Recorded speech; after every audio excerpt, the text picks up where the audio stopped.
আসসালামু আলাইকুম ভিউয়ার, সবাই কেমন আছেন? আশা করি সবাই ভালো আছেন। এই হচ্ছে কাপড় কিভাবে ধোবেন। রাত্রিবেলায় পাউডার নেবেন, এরকম ছোটো বালতিতে, এই বালতিতে একটু পানি নেবেন, এই আধা পর্যন্ত পানি নেবেন, আধা বালতি পানি নেবেন। পানি নিয়ে তারপরে একটু ডিটারজেন্ট বা জেট দেবেন, দেওয়ার পরে গুলাই নেবেন। গুলাই নিয়ে আপনার যে কাপড়গুলো ময়লা, সেই কাপড়গুলো হচ্ছে এর ভিতরে ভিজাই দেবেন। বুঝতে পেরেছেন? সাদা কাপড়গুলো আলাদা করবেন, সাদা কাপড়গুলো আলাদাভাবে দেবেন, আর রঙিন কাপড়গুলো আলাদাভাবে দেবেন। ভুলিয়েও দুটো একসাথে দেবেন না, তাহলে সমস্যা হতে পারে।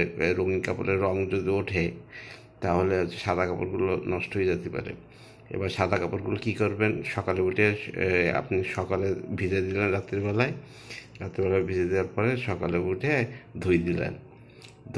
সাদা কাপড়গুলো যদি আপনি ব্লু দিতে চান বা নীল দিতে চান, উজ্জ্বল দিতে চান, তাহলে আরও ভালো হবে। তখন এই পানি নেবেন, পানি নেওয়ার পরে একটু উজ্জ্বল বা এরকম নীল হচ্ছে আপনার ওর ভিতর দেবেন। দেওয়ার পরে গুলে নেবেন, গুলে নিয়ে সাদা কাপড়গুলো চুবায় রিঙায় শুকাতে দেবেন।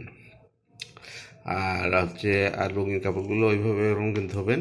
রঙিন কাপড়গুলো আপনার জিন্সের প্যান্টগুলো অবশ্যই আপনি যদি নীল দিতে পারেন, ব্লু দিতে পারেন, কোনো সমস্যা নেই। ধন্যবাদ। সুস্থ থাকবেন, পরিষ্কার পরিচ্ছন্নভাবে থাকবেন। ধন্যবাদ।